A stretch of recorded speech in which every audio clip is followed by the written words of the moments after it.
धातृफलसमं यत् स्यात् सर्वारिष्टविनाशनं गुञ्जया सदृशं यत् स्यात् सर्वार्थफलसाधनम्।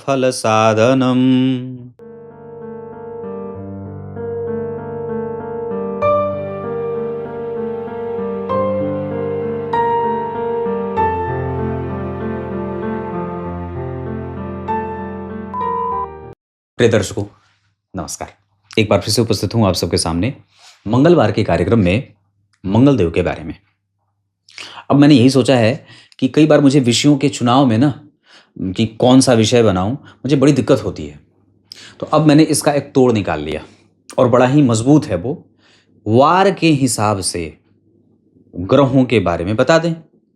सूर्य रविवार, वैसे तो वो फ्री कुंडली होती है, पर चंद्रमा, मंगल, बुध, गुरु, शुक्र, शनि, ये ग्रह, और बीच बीच में सूर्य के बारे में इन्हीं ग्रहों के साथ इनको समाहित कर देंगे, क्योंकि रविवार उनका दिन होता है। लेकिन उस दिन मैं कुंडली विशेष नाप लोगों की फ्री कुंडली वाली करता हूं, तो देखेंगे उसमें। लेकिन अब ऐसा ही रहेगा। तो मंगलवार का दिन है आज, और आज मंगलदेव के बारे में जानेंगे। ये मंगलदेव को पृथ्वी से उत्पन्न हुआ माना गया है ना।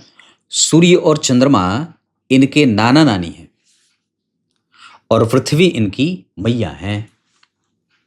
इनमें ना गंभीरता भी है और इनमें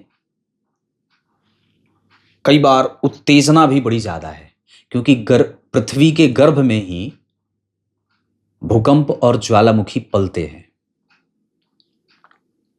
और जब उनका उत्पन्न होना होता है तो वो कई बार अभिशाप बन जाते हैं और कई बार वरदान बन जाते हैं। अभिशाप इसलिए क्योंकि वो उग्र होते हैं, और वरदान इसलिए क्योंकि उस समय उस लावा के माध्यम से, ज्वालामुखी के माध्यम से धरती मैया मनुष्यों को एक से बढ़कर एक रत्न उपहार स्वरूप दे देती है। मंगलदेव वस्तुतः एक ऐसे ग्रह हैं जो परिस्थिति को भांपने में सबसे ज्यादा बलवान हैं। हो सकता है कि परिस्थिति को समझने में सूर्य नारायण से गड़बड़ी हो जाए, चंद्रमा धक्का खा जाए, मंगल धक्का नहीं खाते। बुध, गुरु, शुक्र, शनि किसी न किसी प्रभाव से आकर के किसी परिस्थिति को देख सकते हैं, पर मंगलदेव के अंदर ये इतनी विलक्षणता है कि वो सामने वाले के दिमाग में चल रही राजनीति और सपाट हृदय को झट से समझ जाते हैं। और शायद इसी वजह से इन्हें ग्रहों के राजा के बाद सेनापति का स्थान दिया गया है। मंगलदेव नवग्रहों में नृसिंह अवतार के रूप में उपस्थित होते हैं। आचार्य पाराशर के बृहद पाराशर होरा शास्त्र में यह सिद्धांत आया कि मंगलदेव जो हैं वो भगवान के नृसिंह अवतार हैं। और आप जरा देखिए तो जन्म कुंडली में हमारे दैवज्ञों ने मंगलदेव को क्या कहा? पराक्रम का कारक। वास्तु में इन्हें भूदैव कहा गया। ग्रहों में इनको एक कारक क्षेत्र जो इन्हें दिया गया विषयों में, इन्हें देवताओं में भूदैव बना दिया गया। वास्तु देवता के सूचक हो गए, ये भूमि के देवता हो गए। इस वजह से जिसकी कुंडली में मंगलदेव कमजोर, उनको कहा जाता है कि अपने घर की सफाई स्वयं से करो, ताकि भूदैव का जो तत्व है वो आपके अंदर से जागृत हो। तो क्या कहा मैंने कि ये पराक्रम के कारक हैं। इतना पराक्रम, इतना बलवान कि निर्जीव में से स्वयं को प्रकट कर लिया। और ये किसी पराक्रम से युक्त स्थिति की ही बात हो सकती है। जिसके पास पराक्रम नहीं है वो पत्थर पे दूब कैसे निकालेगा? मतलब इतना पराक्रम कि पत्थर पे से दूब निकाल ले और निर्जीव से स्वयं को प्रकट कर ले। और किसके लिए? तो धर्म की सुरक्षा के लिए। बहुत ध्यान से समझिए, भगवान ने भक्त प्रहलाद को धर्म की सुरक्षा के लिए प्रकट किया था। अपनी सुरक्षा के लिए प्रकट नहीं किया था खुद को, धर्म की सुरक्षा के लिए प्रकट किया था। और उसके निमित्त कौन बने थे? भक्त प्रहलाद बने थे, जिनका 12 भागवतों में नाम आता है। और ग्रहों के आधार पे जब इनकी दृष्टि किसी एक विशेष भाव पे जाती है, पूर्ण दृष्टि की बात कर रहा हूं। चौथी और सातवीं दृष्टि और आठवीं दृष्टि इनको मिलती है, जिसमें से पूर्ण दृष्टि जो है वो सातवीं होती है। तो जो सातवीं दृष्टि है उसके बारे में आज चर्चा करेंगे कि जब जन्म कुंडली के एक एक भावों पे, मतलब लग्न, द्वितीय, तृतीय, चतुर्थ आदि 12 भावों में इनकी दृष्टि कैसा परिणाम देती है। कार्यक्रम के आरंभ में जो मैंने श्लोक पढ़ा था उसका अर्थ कार्यक्रम के अंतिम में बताऊंगा, इस वजह से कार्यक्रम अंतिम तक देखिए और रेगुलर देखा करिए। लग्न पे जब दृष्टि जाएगी, यानी कि वो जन्म कुंडली में सप्तम में बैठेंगे, चौथी और आठवीं दृष्टि की बात नहीं कर रहा, उसके ऊपर अलग कार्यक्रम बनेगा। सप्तम भाव में बैठ करके जब लग्न को देखेंगे तो आपको आपकी पत्नी से वियोग देते हैं, और कई बार व्यक्ति को आरंभ में ही उसकी पत्नी की मृत्यु हो जाती है, या मृत्यु ना हो तो पत्नी रोग मिल जाए। हो सकता है कि पत्नी की कुंडली में आयु अच्छी हो और आपकी कुंडली में मंगल सप्तम में बैठे हैं, तो आयु तो उनको अच्छी है तो रोग मिल जाएगा। या अगर ये दोनों ही नहीं है तो वैमनस्य हो जाएगा, पत्नी झगड़ा करने वाली मिल जाएंगी, मतभेद बढ़ता रहेगा, या कई बार ये कलुषित विचारों को देने वाले, मतलब ये दाम्पत्य को कमजोर करते हैं, क्योंकि इनका असर सप्तम ग्रह जहां बैठता है वहां भी तो असर करता है, तो सप्तम भाव को ये परेशान करेंगे। और लग्न को देखेंगे तो आप में जल्दबाजीपन की प्रवृत्ति देंगे। अब अक्षरशः अगर ग्रह मजबूत नहीं देखेगा, अगर ग्रह मजबूत नहीं बैठेगा, और ये चूंकि पापग्रह होते हैं तो ये जहां भी देखें ना, मतलब मान लीजिए सप्तम भाव को देख रहे हैं, तो ये अच्छा तब होगा जब इस सप्तम भाव पे किसी एक अन्य शुभ ग्रह की दृष्टि हो। अगर सिर्फ उस भाव पे मंगल की ही दृष्टि पड़ेगी, ये किसी भी ग्रह की, किसी भी भाव की बात कर रहा हूं, मान लीजिए द्वितीय भाव की बात करेंगे, और सिर्फ अगर आपकी कुंडली के द्वितीय भाव पे मंगल ही देख रहे हैं और अन्य कोई ग्रह नहीं देख रहा, इसका अर्थ है कि वो मंगल उस भाव को पूर्णतया नष्ट करेंगे। लेकिन अगर उस ग्रह के अतिरिक्त मंगल के अतिरिक्त एक अन्य कोई शुभ ग्रह देख रहा है, तो फिर उसमें शालीनता और ठंडाई आ जाएगी। और अगर कोई ग्रह नहीं देखा तो कमजोर, तो मंगल लग्न को देखेंगे तो जल्दबाजीपन की प्रवृत्ति देंगे। और इतना ही नहीं, मैंने एक सिद्धांत और बताया था कि जिस भी व्यक्ति की कुंडली में मंगल नीच के हों उसको निर्णय लेने में सावधान रहना चाहिए। पार्टनर में, दाम्पत्य में, विवाह में, प्रेम में, इन्वेस्ट करने में, कहीं पे भी बहुत सावधान रहिए। आपके निर्णय अब गलत हो सकते हैं, ये ग्रह ने इशारा कर दिया है। तो लग्न पे जब देखेंगे तो ये आपको जल्दबाजीपन की प्रवृत्ति, दाम्पत्य के सुख में कमजोर, और कई बार व्यक्ति को हिंसक, क्रूर, कठोर और जिद्दी बना देते हैं। ये निगेटिव है, अच्छा नहीं है। द्वितीय भाव पे बात करते हैं।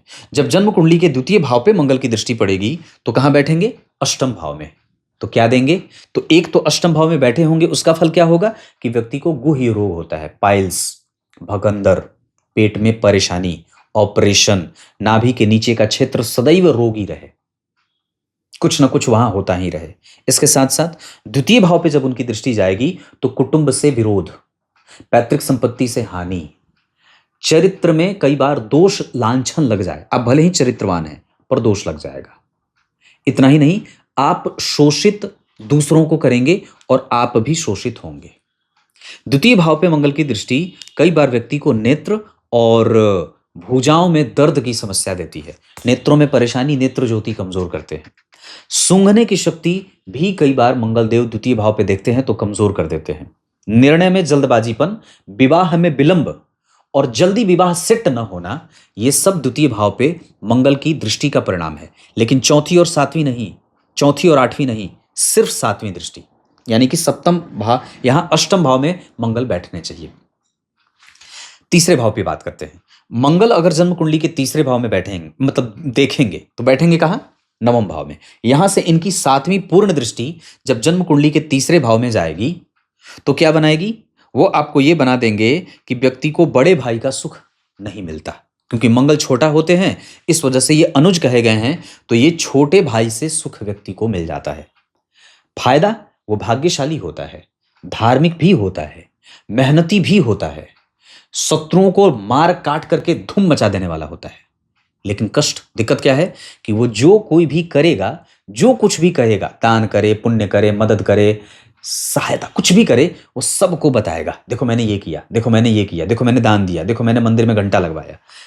ये जो है, मतलब सारा चीज करने के बाद और अपने स्वयं की प्रशंसा मात्र कर लेने से वो व्यक्ति उस पराक्रम के बाद परिणाम या उसको जो यश मिलने वाला था उसमें वो कमजोरी आ जाती है। व्यक्ति मेहनती जबरदस्त होता है, लेकिन इसकी कुंडली के बाकी के ग्रहों के फल में भी कई बार ये कमजोरी देने लगते हैं। मंगल तीसरे भाव में बैठेंगे तो आपको शत्रुहंता बनाएंगे। कष्ट प्राप्त करना, दूसरों के समस्याओं को अपने मत्थे ले लेना, बाद में पश्चाताप करें। दूसरे का झगड़ा है उसमें घुसेंगे, मारा पीट करेंगे और बाद में अपना माथा फोड़ेंगे, है ना। तो ये इस तरीके का निर्णय जल्दबाजीपन में, मित्र को किसी ने मार दिया, पूरा गैंग तैयार है और गए, मारपीट किया, जेल में खुद गए, मित्र बाहर है ना। षड्यंत्रों का शिकार हो जाना, परिस्थिति को समझने में कई बार चूक हो जाती है और व्यक्ति यहां पे सिर्फ दिमाग न लगा करके भुजाओं के बल पे विश्वास करने वाला हो जाता है। ऐसा नहीं होना चाहिए। यहाँ पे इसके नेगेटिव परिणाम भी हैं और पॉजिटिव परिणाम भी हैं। एक तरफ आपने दूसरों की मदद की, वक्त आने पे उसके साथ खड़े हुए, पर वो व्यक्ति आपके साथ खड़ा नहीं है। बड़े जितने भी हैं आपसे रुष्ट रहेंगे, बड़ा भाई, बड़े पिता, बड़े मामा, बड़े लोग, ये सब माता को कई बार कष्ट देते हैं। ये तीसरे भाव के मंगल की दृष्टि का फल है। चौथे भाव की बात करते हैं तो बैठेंगे दशम में। तो दशम में अगर अकेले बैठे हैं तो ये आपको करियर से कंफ्यूजन देंगे, लेकिन चतुर्थ स्थान पे अगर देख रहे हैं और मंगल के साथ और भी कोई ग्रह बैठा है तब ये आपके करियर को दिशा देने वाले हो जाते हैं। लेकिन फिर भी व्यक्ति के मन को शांत रखने में गड़बड़ी होती है, वो कंसंट्रेट नहीं कर पाता है। घर में प्राय छोटे मोटे कलह के वातावरण बनते रहते हैं, उसको नींद आने में दिक्कत होती है, उसको स्वप्न बहुत आता है ना। और साथ ही साथ उसको संपत्ति इकट्ठा करने में बड़ी बेचैनी होती है, पर फिर भी जितनी वो बेचैनी धारण करता है उतना ही उसको विलंब का सामना भी करना पड़ता है। कंसंट्रेट करिए, शांत रहिए, स्थिर रहिए, मतिमान बने रहिए। आपके दिमाग में जो बातें चल रही हैं उसको जल्दी से प्रकट मत करिए और साथ ही साथ अपने मित्रों से सावधान रहिए। यह मंगल के चतुर्थ भाव का फल है देखने का। पंचम भाव में बड़ा अच्छा, मतलब संतान, दाम्पत्य, विवाह, आकर्षण, प्रेम, दया, सहिष्णुता, कृतज्ञता, भाव को समझना, रिस्पॉन्सिबल होना, जिम्मेदारी निभा करके आगे बढ़ना, सबकी सेवा करना, सबके लिए समर्पित होना और मजबूत इच्छा शक्ति का होना, मतलब ये इसके अच्छे परिणाम हैं। तो बुरा क्या है? बुरा है कि बच्चा जब छोटा रहेगा और आपकी कुंडली में एकादशवें में मंगल बैठे हैं, पंचम को देख रहे हैं, तो जब छोटा रहेगा तब आपके पक्ष में रहेगा और जैसे जैसे बड़ा होता जाएगा वो आपसे उसके मतों में भिन्नता देखने को मिल जाएगी। ये इसके नेगेटिव हैं। दूसरा बुरा परिणाम क्या होगा कि प्रेम विवाह करेंगे तो आरंभ में ना खूब आकर्षण रहेगा, पर धीरे धीरे धीरे धीरे उस आकर्षण में दूरी बढ़ती जाएगी और व्यक्ति फिर एकांत, अकेले, या उस प्रेम विवाह में वो समर्पण का भाव देखने को नहीं मिलता। ये इसके नुकसान है। तीसरा नुकसान कि व्यक्ति को पेट में परेशानी होती रहती है। उसको पेट, मतलब नाभि के ऊपर का क्षेत्र या संपूर्ण नाभि मंडल उसको परेशान करता रहता है, क्योंकि ये फेफड़े के नीचे का भी भाग होता है। ये मंगल के पंचम भाव पे दृष्टि का प्रभाव है। बाकी क्रिएटिविटी अच्छी है, खेल का क्षेत्र अच्छा है, ज्ञान आर्जन अच्छा है, समस्या को समझने की शक्ति अच्छी है, कृपण नहीं है, देने वाला है, दयालु है, दे देता है, दानी है। ये अच्छा परिणाम है। छठवें भाव की बात करते हैं, यानी कि मंगल जब जन्म कुंडली के छठवें भाव पे देखेंगे तो 12वें भाव में बैठेंगे तो ये आपको ऋणी बना देते हैं।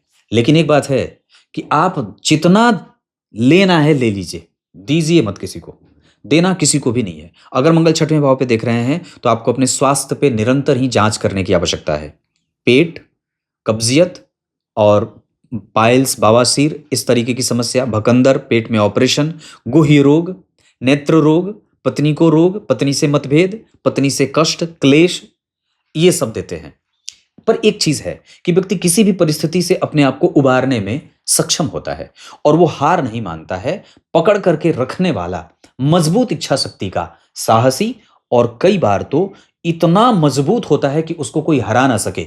जल्दी से सिंह के समान उसके पास बल होता है ना। सिंह के समान उसका बल होता है। वो आसानी से एक पुरुष 50 लोगों पे भारी पड़ जाए, ऐसी दहाड़ मारता है ना। ऐसी दहाड़ मारे, हरा देने वाला, अपनी वाणी से सबको प्रभावित कर देने वाला। ये बड़ी अच्छी बात है क्योंकि वाणी भाव का पंचम है ना, और साहस का ये चौथा है, और साथ ही साथ आपके मानसिक सुख का तीसरा है। इस वजह से ये बात देखने को मिल जाती है। मतलब छठवें भाव के मंगल अच्छे ही हैं लगभग। सप्तम भाव में कष्ट देते हैं। पत्नी की मृत्यु हो जाए, 28वें 29वें वर्ष में प्रेम हो, एक तो विलंब से प्रेम हो या जैसे भी प्रेम हो, प्रेम में समर्पण नहीं होता, वो टूट जाता है, कट जाता है, ये मतलब खत्म हो जाता है। सप्तम भाव के मंगल दृष्टिपात करेंगे, लग्न में बैठेंगे तो जल्दबाजीपन, बहसीपन, कामुकता, और कई बार व्यक्ति बहुत जल्दी जल्दी निर्णय लेकर के माथा पीटता रहता है, नुकसान में जाता रहता है। क्षत्रियत्व के गुण को धारण करने वाला होता है, दिखाने वाला होता है कि मैं तुम्हारे साथ हूं, और होता भी है। दरअसल वो कमजोर की मदद करने वाला होता है, तो ये अच्छाई है। अपनी शक्ति का गलत इस्तेमाल नहीं करने वाला होता है, ये अच्छाई है। लेकिन गड़बड़ी, उसका अपना दाम्पत्य कमजोर हो जाता है, उसके अपने ही लोगों से उसको प्रेम नहीं मिलता, उसके अपने ही संबंधों में उसको कहीं ना कहीं कटुता देखने को मिल जाती है ना। समाज के लिए बहुत अच्छा, परिवार के लिए कमजोर, पड़ोसी के लिए बहुत अच्छा, परिवार के लिए कमजोर। तो ये इस तरीके के संबंध सप्तम भाव पे मंगल की दृष्टि देती है। अब बात करेंगे अष्टम भाव पे। अष्टम भाव पे मंगल अगर देख रहे हो, यानी कि कहां बैठेंगे, द्वितीय भाव में, तो मंगल जब जन्म कुंडली के अष्टम भाव को देखेंगे तो ये हर तरीके की बीमारी देते हैं। बचपन में आपका शोषण हो जाए, आप किसी के द्वारा शोषित हैं, चाचा मामा दादा दादी, ये सब भी कई बार शोषण कर लेते हैं। शारीरिक शोषण की बात कर रहा हूं। कई बार आपको कम पैसों पे नौकरी करनी पड़ती है, लाभ के कारण व्यक्ति को विपरीत स्थितियों में जाना पड़ता है, नुकसान होता है, आपको ये हर बार लगेगा कि मैं जितना काम करता हूं उतना मुझे क्रेडिट नहीं मिलता। तो ये इसी अष्टम भाव पे मंगल की दृष्टि का कारण होता है। साथ ही साथ षड्यंत्र का शिकार होता रहे, क्रेडिट गोज टू आपको नहीं, दूसरे को, ऐसा होता है। ठीक है, तो ये अष्टम भाव के मंगल हैं। हाँ, एक अच्छी बात क्या है कि अगर यहां उच्च की दृष्टि प्राप्त होगी, मंगल अगर मान लीजिए यहां पे 10 नंबर की राशि बनी है और यहां देख रहे हैं, द्वितीय भाव में बैठे हैं, तो आपको ना मृत्यु आसानी से छूती नहीं है। 50 लोगों के बस में सवार होके जा रहे हैं, 49 भले मर जाएं, आप जीवित रहेंगे, ऐसा ये इतनी बढ़िया हो जाती है इस मामले में। लेकिन शोषण वगैरह होता रहे, व्यक्ति फिर भी बचपन में थोड़ा शांत होता है, धीरे धीरे धीरे धीरे वो समाज के प्रति उसकी कट्टरता बढ़ती जाती है और वो आक्रामक रवैया अपनाने वाला हो जाता है। और शायद इस वजह से, क्योंकि उसकी मदद एक वक्त पे किसी ने नहीं की थी और उसको उसके हाल पे छोड़ दिया था। ये वही लोग होते हैं। नवम भाव पे दृष्टि की बात की मैंने, नवम भाव पे बात करते हैं। तो नवम भाव पे अगर तीसरे भाव में बैठेंगे तब देखेंगे ये लाभ, धर्म, दान, पुण्य, सब चीज, मतलब यहां पे कोई दिक्कत नहीं है अगर नवम भाव पे उनकी दृष्टि जा रही है तो। दशम भाव पे जब उनकी दृष्टि जाएगी, यानी कि चतुर्थ में बैठेंगे और दशम को देखेंगे, बस एक चीज कर लेना चाहिए कि हमारा मन कैसे शांत रहे, हम अपनी पवित्रता और शुचिता का कितना ख्याल रखते हैं। हमारा घर, हमारी माता, हमारा परिवार, हमारे परिवार का वातावरण, हमारे आसपास पड़ोसी, रिश्तेदार, इष्ट मित्र, उनका सुख कैसा है, इतना ध्यान देखना होगा। और नहीं तो फिर ये दशम स्थान के लिए आक्रामक हो जाते हैं। हालांकि कई बार ये बहुत ज्यादा आपको महत्वाकांक्षी भी बना देते हैं, पद और प्रतिष्ठा देते हैं, गरिमा से युक्त देते हैं, जीवन में कोई भी कष्ट ऐसे प्रोफेशनल नहीं रहता है, सिर्फ उसका पर्सनल फ्रंट थोड़ा बहुत गड़बड़ होता है, वही संकरित होता हुआ धीरे धीरे धीरे धीरे चक्के आगे बढ़ते हैं, मतलब परिवार वाला। एकादशवें भाव पे अगर पंचम में बैठेंगे तो एकादशवें भाव पे डालेंगे दृष्टि अपनी, तो सातवीं दृष्टि के कारण महत्वाकांक्षा, सुख, संपत्ति, श्रेष्ठता, मतिमान, संभालने की शक्ति, मैनेज करने का बल और समस्या को समझने की अद्भुत ताकत, वाक शैली, चातुर्यता, वाणी का प्रभाव और मजबूत निर्णय लेना हो, एकादशवें के मंगल दे देते हैं।